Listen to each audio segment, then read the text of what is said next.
Welcome back to another Gigguk reaction video. This is going to be, of course, Winter Anime 2026 in a nutshell. Now, I am watching quite a few seasonal anime, and I always like watching these videos, because it's basically just an excuse for me to talk about what my thoughts on the animes currently airing that I'm currently watching. So that's exactly what this is going to be. So expect a lot of pausing for me to talk about the shows that he's also talking about. So without further ado, as always, I'm going to leave the link to the original video down in the description, and let's go into Gigguk's Winter Anime 2026 in a nutshell. You need to chill out. I'm out here trying to cover all the new shows, but how is anyone meant to give them a chance when there's barely enough time to keep up with all of these juggernaut sequels all coming out in one single season? One of the most insane seasons ever. A single episode for Jujutsu Kaisen to take over the anime community again before dropping an entire light novel chapter over a single frame. To which the fan base replied, I ain't reading all that. Not because it was too much, they actually just can't read. I can't even hate though, because the start has been firing on all cylinders, producing some of the most artistically creative action, referencing some of the greatest scenes in cinematic history. That's right. One Punch Man Season 3. We got more Paradise this one. I guess that's gonna be the Jujutsu Kaisen segment. So yeah, it's been going really hard. I think it's been going, like, it's put the pedal to the metal and not let go. Like, that was one episode, as he said, it was like kind of like an exposition episode. Even that one, it was pretty interestingly done, but that entire episode, they were like, you know what, let's sacrifice one episode with no action and just purely exposition, and just completely stuff it full with everything that they need to know, and then every single other episode in the season is gonna be just hype. And so far, that's exactly what it's been. It's been really good. I've been really enjoying season 3. One hasn't quite gotten to the same level of hype as some of the other shonen action shows, which is a shame, because it's got a unique world with a lot of interesting things going on. See, like, the interesting thing about the power system in Hell's Paradise is that it's completely derived from Self-Cest. I'm gonna let the viewers think about that one for a second. There's the third season of Oshinoko, and while manga readers have flinched in disgust, I think the season's gonna explore some interesting stuff. If I remember correctly, we'll really get to see Ruby flex her power levels this arc, and the interesting thing about her power system is that it's derived from insects. Trigun Stargaze. No.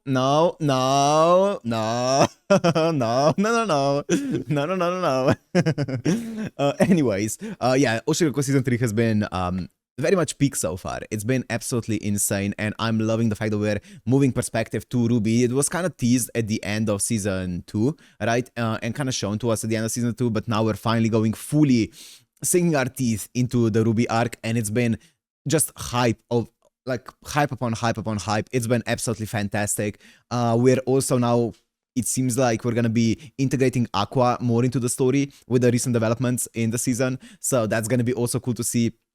There's even stuff happening with Kana right now, so like, it's been pulling out all the stops right now, and it's been going so hard. So I'm excited for it. It's definitely up there as one of the best, or one of my favorite anime this season so far, for sure. Bringing the final season of the Trigun remake, Fire Force is also in its final season. Nice. And from the out of context clips I've seen, there are some absolutely insane things going on that makes me want to catch up. Frieren has finally returned, and while I'm dead excited for this, I'm not sure what the series could possibly do to surpass the masterpiece of the first season we got. Hold on a second. This is for you! Here we go.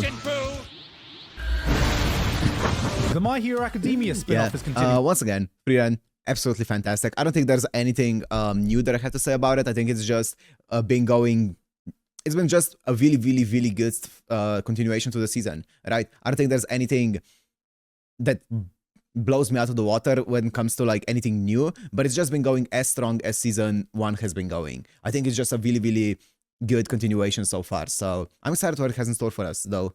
Coming off the back of the exceptional main series finale, I'm going to be keeping an eye on this one, but can it ever reach the heights of moments like this from the main series?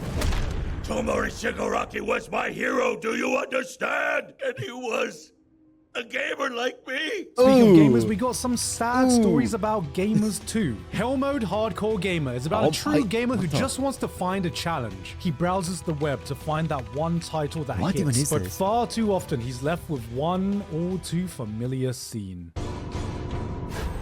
Finn. EOS, baby. EOS, the classic. That's crazy.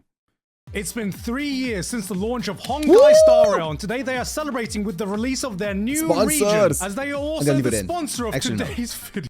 That's crazy. That's crazy. I'm gonna skip it, but that's actually insane. It's sponsored by Honkai Star Rail. I'm not gonna talk about it, but I did catch up on it. Great fucking story. Oh, I see Fate Strange Fake in there. I see my boy Richard. Damn, an anime set in America? Speak What of the hell's gonna devil. happen here? For one of the wildest Never concepts mind. of the season, Different we have America. the Darwin Incident, starring the most unique protagonist you're gonna see in winter. There is no mistake now. This baby is a hybrid born of a human and a chimpanzee. This A humanity. is this good? Wow. Only in Monkey. anime would you get a political thriller starring a human-Z hybrid created by a doctor named Gross Man, set in America being attacked by a terrorist organization led by Obama, who are terrorizing America because they Crazy. are, I shit you not, Vegans. and have it be played 100% straight. Look, I gotta give credit to the American characters though. He goes to high school and he's not bullied because he's a different race or for his looks, or that he's a failed half-human animal experimental abomination. They're just bullying him because he's vegan.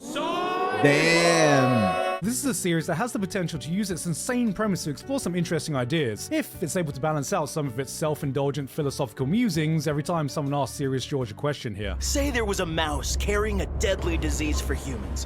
What would you do in that case, huh? If it was me, I think I'd shoot the mouse. Damn.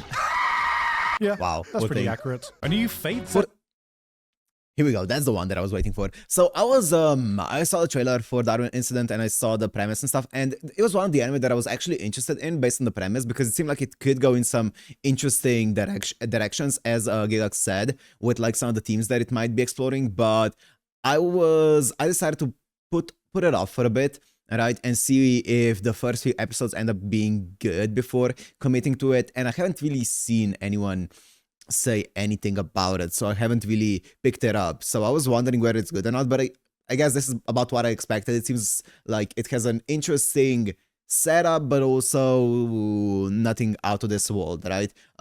Interesting though. Speaking of peak, let's go into this one. in America? What the hell's gonna happen here?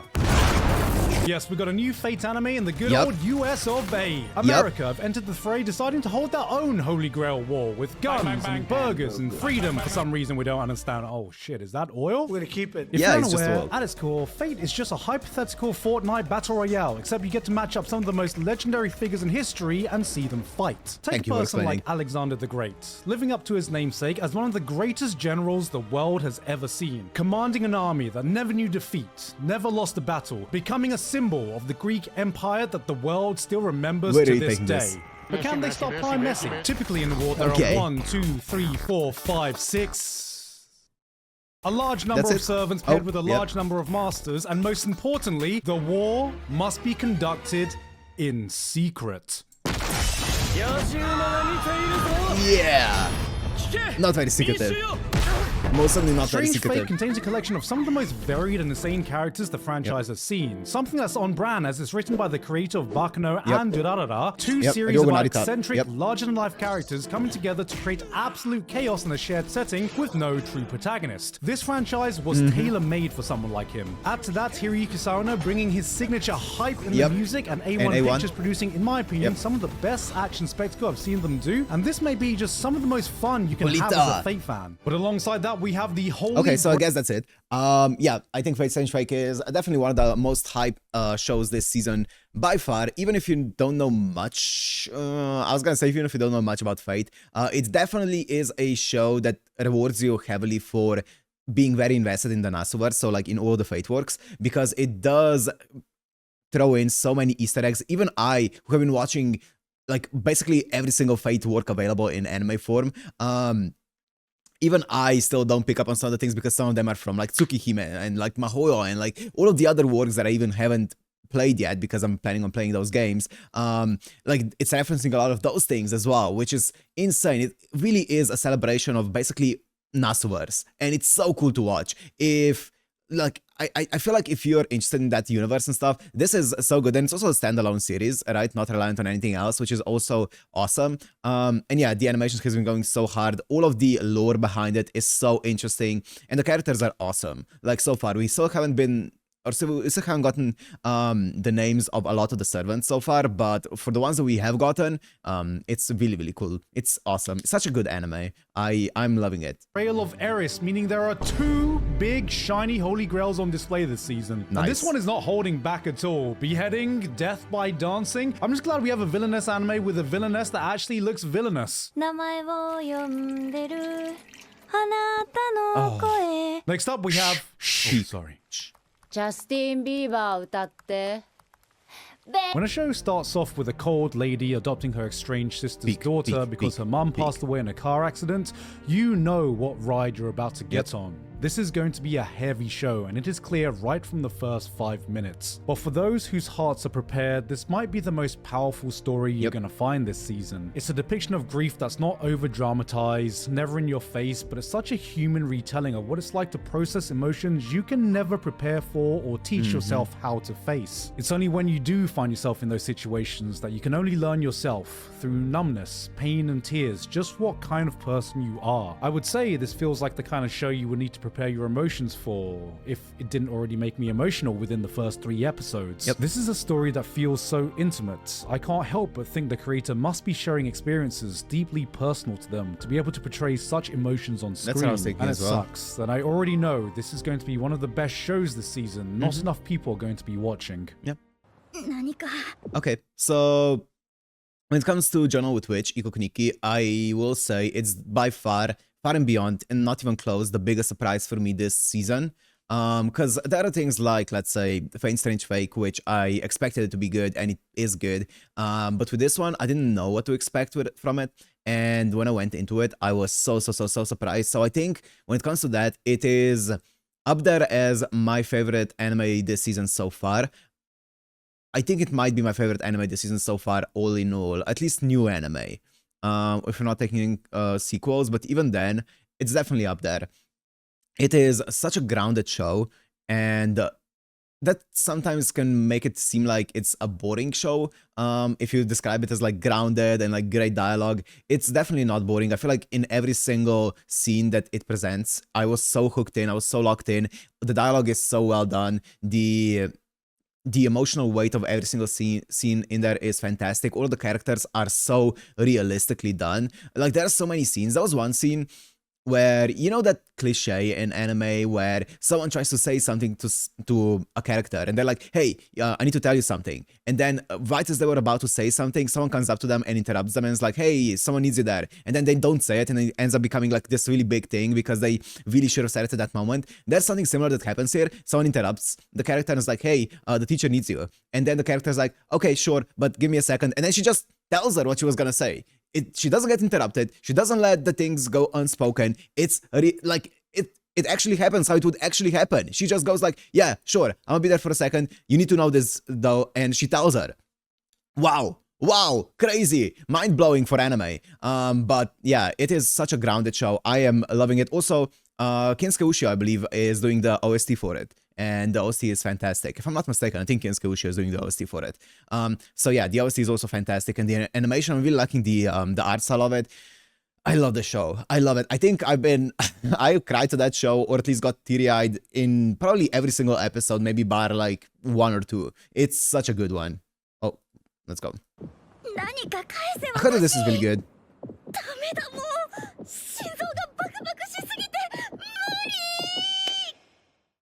Oh shit. Damn, you having 5 babies? This season, we are absolutely feasting with great romance anime, whichever sub-genre you are looking for. Starting with one of my most anticipated, You and I Are Polar Opposites. Anime fans have never quite financially recovered from the Gyaru takeover Marin Kitagawa initiated, but this time we actually get to see things from the girls' perspective, which is a cool idea, but we all know how it goes now, guys. It looks cute right now, but we'll see how it is in another 2 seasons when somebody actually tries and shoots their shot. Wait a minute. It's actually happening. Wait a minute. She's taking the shot. Is this the dagger? And wow. No way. Wow. No way. Episode 1. That's a game-winning shot in episode 1. This is history in the making, folks! Honestly, this might be one of the most awkwardly wholesome romances I've seen in recent times. Normally, I'm not into this kind of thing, but aside from being just cute, it's so painfully relatable at some points. The guy Googling how to keep a conversation with his girlfriend and getting caught. The two of them having completely different reads of a movie they watch together that make them understand each other just a bit more. The show so perfectly captures what it's like to be in that honeymoon period with a new partner. Nothing too cliche, nothing too over the top, just two dweebs awkwardly navigating a new relationship with each other. What the hell? This is a different one. Let's go. Idol arrested, charged with domestic violence. Next up, we've got a girl who takes care of her male idol who's actually cripplingly anxious whenever he's not on stage. Oshi the Rock. As I well. was ready to clown on this one, but it's honestly a well-produced, self-aware comedy featuring a boy failure and a girl failure in one. The show feels like it's tailor-made for every Stray Kids fan who's aware enough of the pitfalls of the industry and wishes they could potentially help their favorite through the worst of it. Ooh, After that sounds like a Oshinoko, I me think we deserve show. a happy show about the idol industry for once, not you. Hello. What's with the Love Life slander? I mean, I feel like that's a staple at this point here on the Gigguk channel, right? I'm not gonna take any Love Life slander though. But yeah, this sounds like a fun show though. I feel like I would enjoy it. I eat up anything idol related, so I might just need to watch it then. Shoot, I did hear that it's actually pretty damn good, so I guess I'm gonna have to watch it.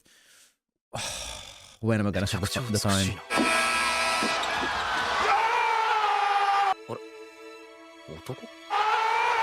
Alright, despite my first thoughts, this ain't gateway yaoi, this ain't even tomboy tomfoolery. We just have a shoujo starring a cool, androgynous female lead, and you know what? I kinda dig it. It's honestly just refreshing to see a character archetype you don't normally see in romance anime, with a dynamic that is just two chill, popular people being chill with each other, finding out that as chill as you are still not immune to charms. Oh, that's really good. Surprised me. On the complete opposite end of the spectrum, we still have some trashy harem rom-com. Now, everyone knows, in harem anime, the childhood friend gets a 10-point buff in the race to the finish line. But what if we even the playing field by making everyone the childhood friend? That's right, anyone could be the winner here. We just don't know. It could be the tsundere, Anyone or everyone? the tan tomboy, Oh.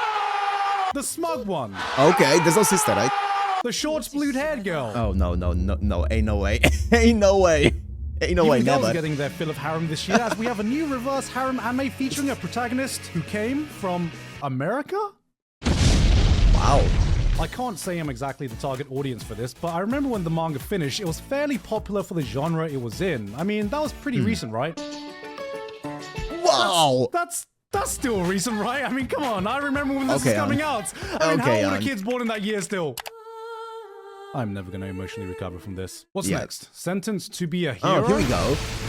This is a great show. Last year, Cleavertez reawakened my appetite to see more brutal, old-school dark fantasy shows, and thankfully, Sentenced to be a Hero has come along at just the perfect time to satiate it. A world where heroes are actually treated like villains, demon lords aren't fuckable, and pint-sized anime goddesses are weapons of mass destruction, fueled by the power of headpats that can also do this. True. Unlimited brain walks.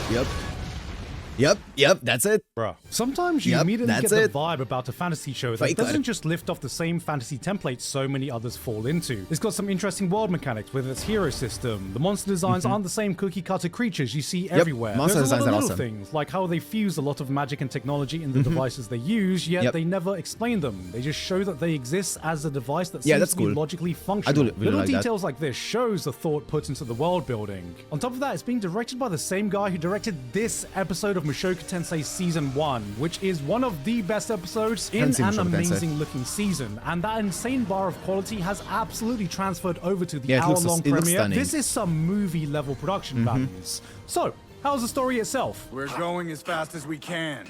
Right, Tatsu? It's aight. For the insane production values behind it, we have a Agree. pretty standard revenge plot about a man who got framed, a protagonist who is angry, and a church who is not the good guys. Yep. No way. Which is not bad by itself. I'm just hoping it doesn't fall into the same trap of having the hero party being the only competent group of people in the world that hates them. We'll have to see how the story shapes up overall, but it's still probably going to be better than your normal fantasy or isekai show. Did someone say isekai? Probably. So, Sentenced to be a Hero. That is a pretty big show currently, right? It's a show that I feel like surprised everyone because with its first double episode or 1 hour episode or whatever it was, I feel like it just kind of like blew up. But it's really, really fun. I think the animation obviously is fantastic. I'm loving, as he said, the creature designs, the monster designs are absolutely fantastic. I love those. And I do like how the world feels different, even visually feels different from the rest of the generic fantasy shows. There was like a town, I think in like episode 2 or 3, that when you see it, it doesn't look like a generic fantasy town at all. It looks like you know, one of those Scandinavian towns that you sometimes see where it's like a lot of colorful houses, like red houses, yellow houses. It kind of looked more like that, right? And I was like, wow, actually a fantasy town that doesn't have like all of the buildings built out of like wood and has like a stone fence to it. That's actually impressive. And yeah, I think the story is, so far, it's a simple story. Just as he said, a revenge plot. There have been some interesting stuff happening in the latest episode. So it's gonna depend where they take that, right? I think there is some potential with it. But apart from that, it is fantastic animation, fantastic world, or a really interesting world, really, really good monster designs and stuff like that, with a solid enough story for it to not take away from it, right? So I am curious what they're gonna do with it though. It's good. Oh my god, it's like my favorite anime! Ah yes, can't be an isekai nowadays without the patented man baby wanting to suckle in his mama's titties, sponsored by Mushoku Temu. Sometimes I watch a show I just can't get a read on. On the surface, this is your typical isekai reincarnation slop, but then I'll have these moments of self-aware comedy, or hit me with a scene that has a surprising amount of heart in it that makes me think, wait, is there actually some potential in this? Then the guy just brings out lines like this. And I realize I can't relate to this. I have nothing in common with this man. I have some things in common with this man.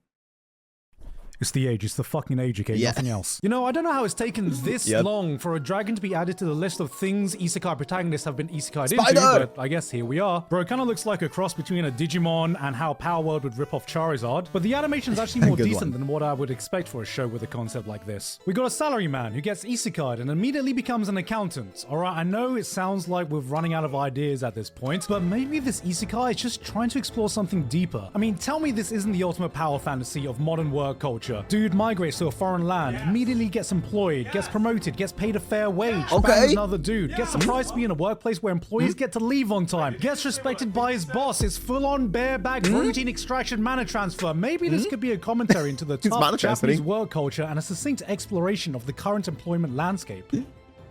Did he just say he bangs a dude? How's this for a tagline? One man's trash is another man's treasure. Noble reincarnation. Oh, crazy.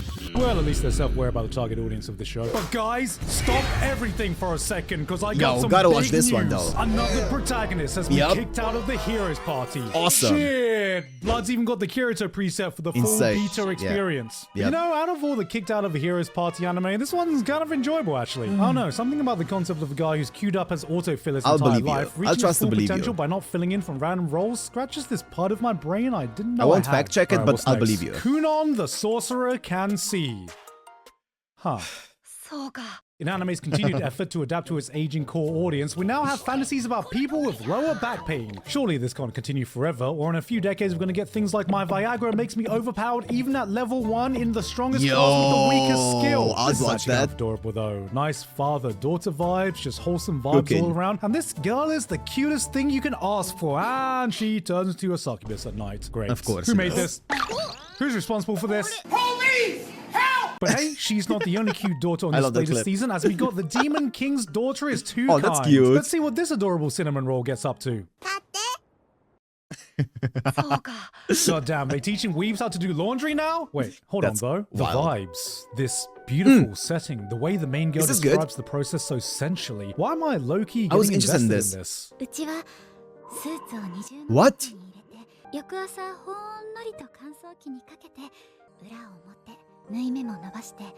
Okay. Ooh. Damn. This really makes me feel like I'm doing the washing. If watching Beast games isn't dystopian enough for you, then how about a maid-centric death game where the protagonist so is I wanted to talk just talk about the previous one. I was looking at it and it looked really comfy, it looked really, really good, and I was very much considering watching it on the channel, but one thing that made me kind of like, I guess, reconsider it and be like, let me just wait a bit, is it is an age gap romance, I think. I think it's the guy is like, I could be misremembering, but I think the guy is like a high schooler and she's like a bit older. And I was like, you know what? I'm just gonna wait a bit and see how that turns out. It doesn't necessarily have to be weird, but I'm gonna wait a bit and I don't know if it's good or not, but it looked interesting.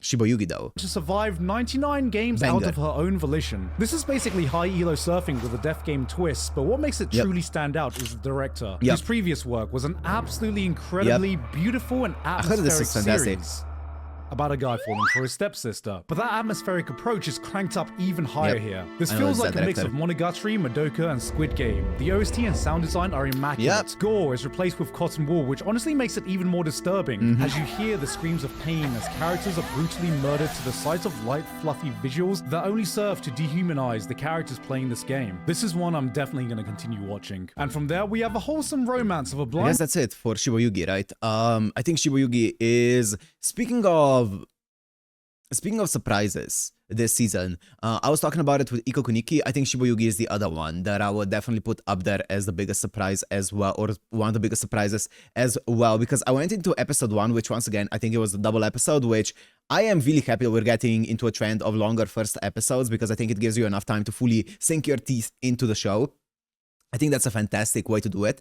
But yeah, when I went into the first episode, I knew nothing about it apart from the title. And I even remember going into the first episode, talking to the camera and being like, I don't know if this is going to be like a comedy, or if this is going to be kind of like a slice of lifey thing, or if it's going to be a bit more serious. And long and behold, it was definitely not a comedy.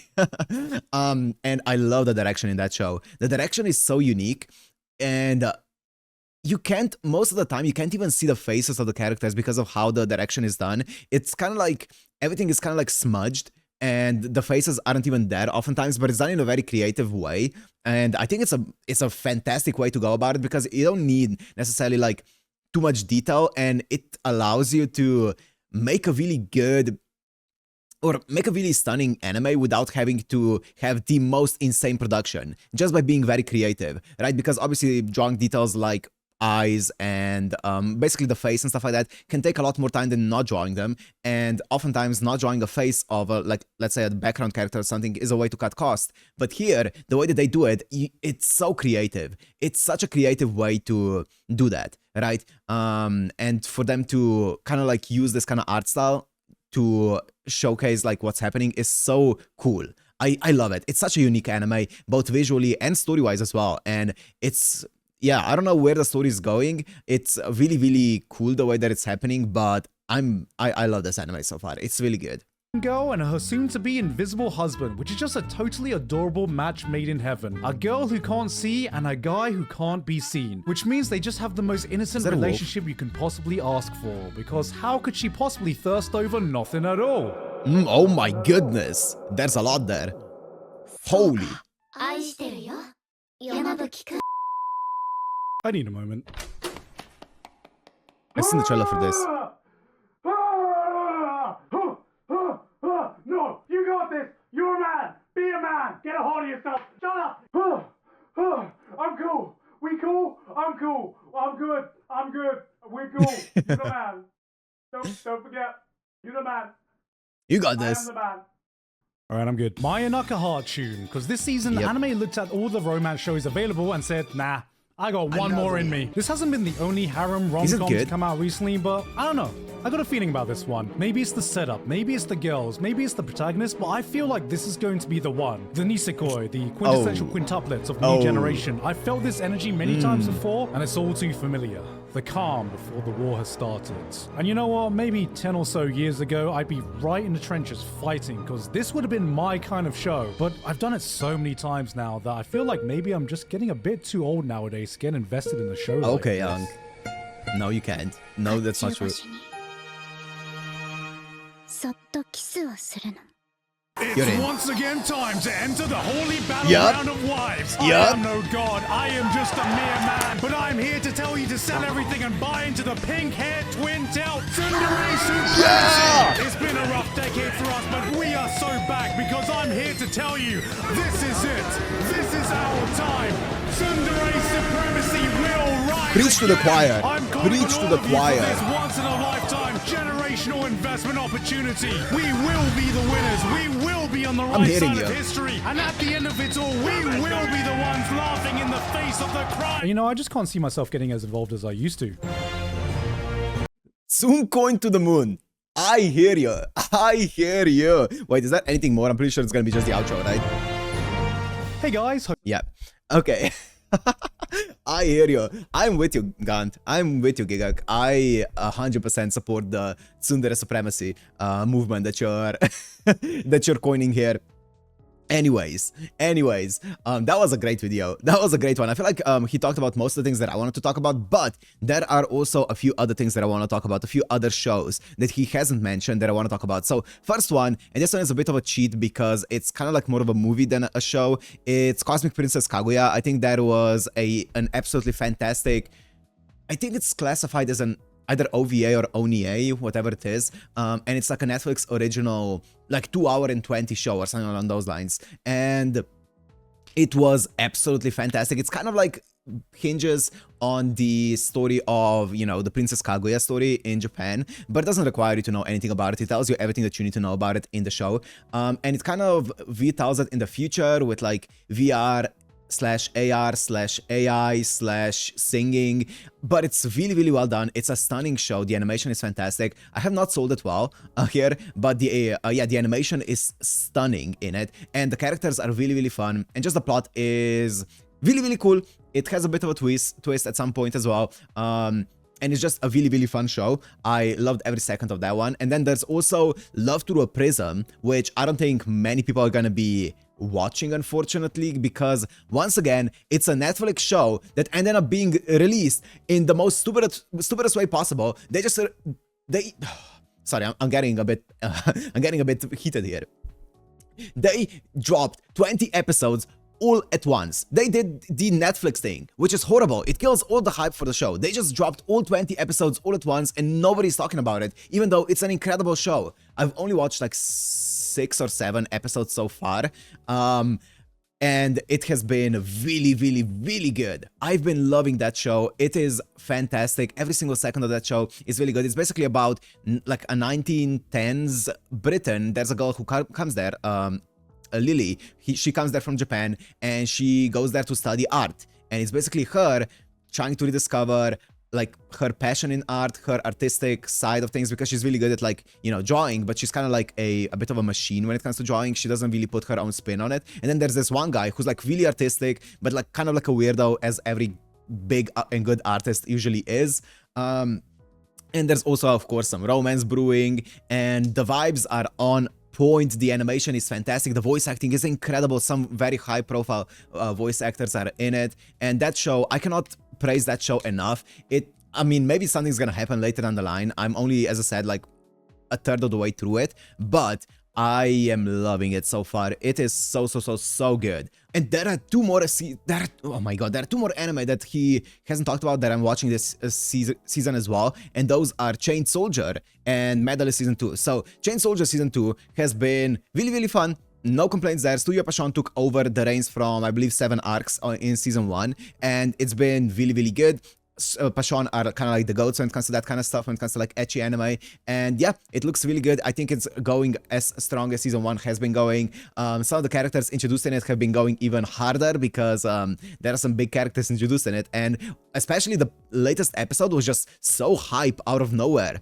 It had such a hype battle in it, so that's been great. But I want to talk about Medalist Season 2, because I think that is one of the shows of this season as well, one of the best shows this season as well. Even with how stacked this season is with incredible shows, Medalist Season 2 has been eclipsing Season 1. Like, I think Season 1 was absolutely fantastic, and I loved every second of it. I think Season 1 was a really good and kind of like Is it fair to say underrated show? I don't know if it is underrated or not. I feel like that word gets overused a lot, but I would say underrated in a way because it was an absolutely incredible show in the season that it came out in. Was it last year or was it the year before that it came out?